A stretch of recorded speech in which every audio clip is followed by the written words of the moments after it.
And first I'll go over the tools that we need. You need a measuring cup. I do it 1/4 at a time, so I have a quart measuring cup. I've got my LDS milk. And the LDS milk has, let's see, the worst taste out of all of the powdered milks on a survey I've read, but it tastes perfectly good when you make yogurt. Then you need a measuring cup. Then you need a temperature thermometer, and this is what I have. It's a digital. I'll turn it on, and it works really quick and good. I recommend this digital. Then you need a blender. Then I have the tools over here. I have the slow cooker. I have a 4-quart, 5-quart slow cooker. And then I've got my mason jars, wide mouth, that I'm going to put the milk in after it's been heated with the culture and stuff for my yogurt. I use wide mouth because it's easier to get it out. And then I always have a little bit extra, so that's my starter for next time. Then I have the lids and rings, simply to keep it from spilling and put it in the refrigerator. And to dip it out of the slow cooker and put it in the mason jars. I have the funnel and a ladle. Okay, now let's go ahead and start making it. I put in 1 quart of hot water. I'll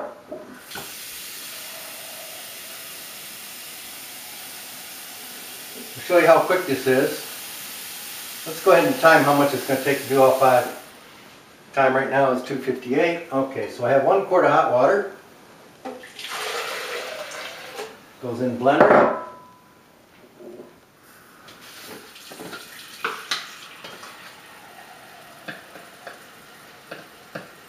One cup powdered milk.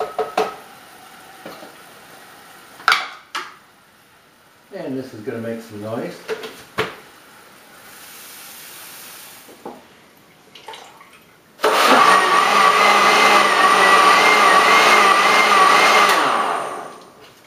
All you're doing is mixing it. You don't care about the foam.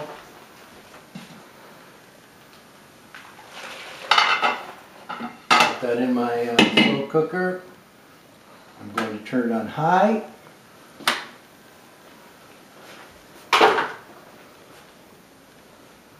Second cup or quart, hot water.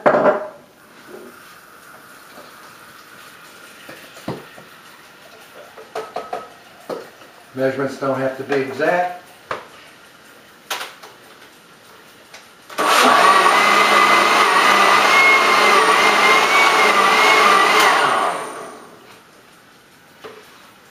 To make milk, it calls for 3/4 cup of powder to 1 quart of water. I use 1 cup because I'm making yogurt.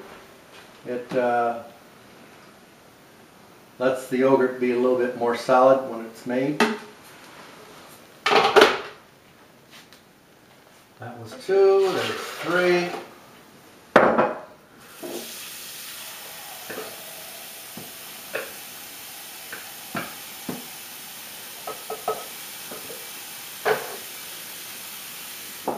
Turned that one the wrong way.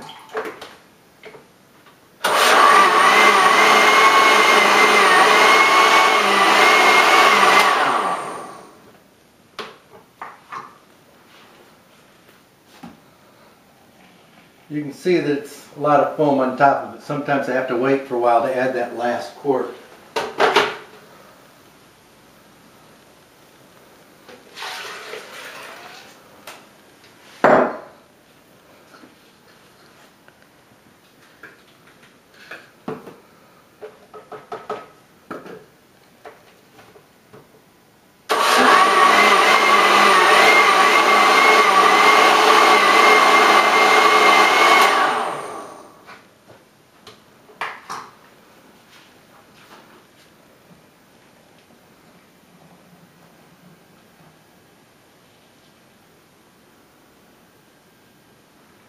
I wasn't counting. That must be 5.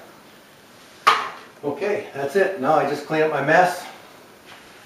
This is going to be in here for about an hour or so, or until the temperature reaches 180.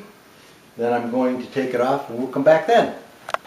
Okay, I think I'm up to temperature now, and I'm going to turn the thermometer on. Flip this around, and if you want to show here, it's 100 and Can you see that? Yep. 183, 184, 185. So I'm up to temperature. All right, good. So we're done here. We're now going to cool it down to the temperature where yogurt can survive. And to do that, I'm going to put it in a pot. It's in the sink. And we'll cool it down. Won't take long. You can just let this cool down on its own. It just take more time, but it's already late in the evening. There we go. Cut it back on. Okay, we now got this in some water here. We'll cool her down real quick, and we'll come back when it gets down to about 120, 115 degrees. Measure the temperature. It's been about 2 minutes, and guess what? It's all the way down to 104. I'm already too cold. Can you see the thermometer? 106, 107, maybe it's a little bit warmer, but I just need it below 120. Got it? Oops, that was deep. Bring that. All right, now what I'm going to do is I'm going to mix my yogurt starter, which I forgot all about. It's in the refrigerator. And I don't have a small one. Okay, here's some yogurt from last time. So I'm going to get a spoon, and we're going to take some of this yogurt, and I'm going to add it in here. I'm going to put in about a half a quart. Well, heck, I should probably just go ahead and add the whole thing. Although a pint is more than enough. A pint's what I usually do, but I don't have a pint. Waste not, want not.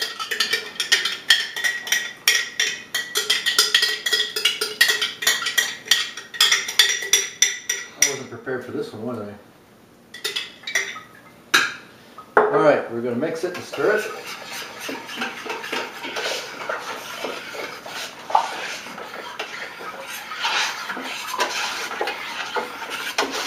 The idea here is to agitate it to get the yogurt I just added mixed into the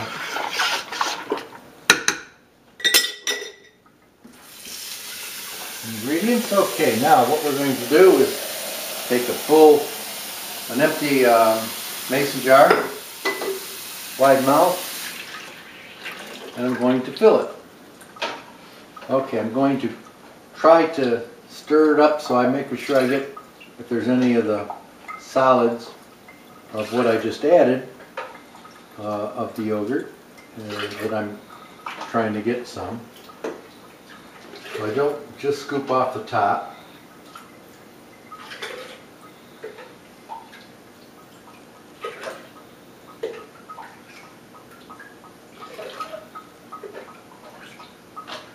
Whoops.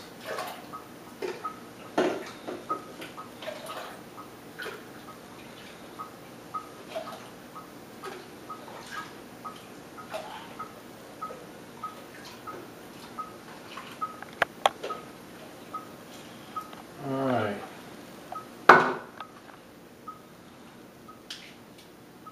The next one. Okay, can you see that? I've filled up the mason jar. Put a lid on it, and secure the top so I don't spill it. And then I'm now going to do this 5 times. I had 4 quarts of hot milk and 1 quart of previous yogurt. Typically it's about a pint of previous yogurt. I've been told that even a tablespoon of yogurt will work. I've never used that little, because I've always used the yogurt that I've had in hand in the whole container. So the very first time I bought store-bought yogurt from Walmart, and I used the whole 6 ounces. And then after that I always had about a pint left over, so I've always used a pint. And now I've used a whole quart. That's 2. What I've noticed is that I don't always put in a full quart of liquid into a quart mason jar, because I always end up with more than just what I had for starter. Notice that I put 4 quarts in, and I put 1 quart of starter in, and that makes 5 quarts.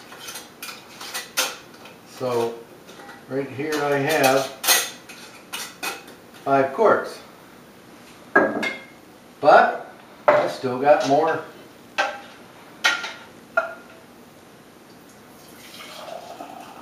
So that's going to be my starter for next time.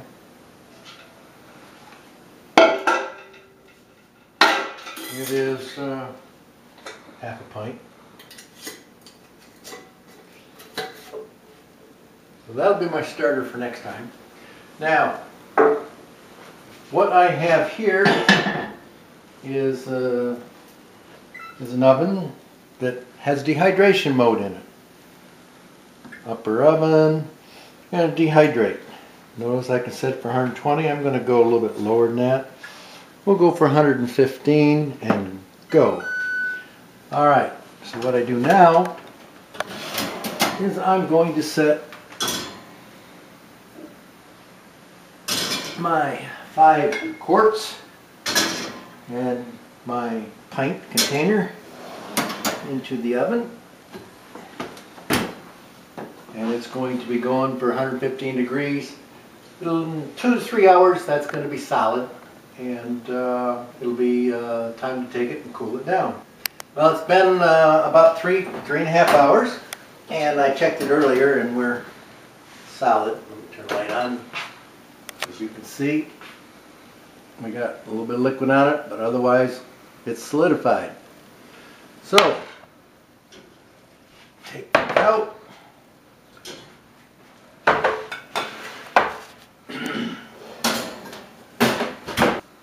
Now I'll let these cool down and I'll put them in the refrigerator. And then the next step is we make ice cream.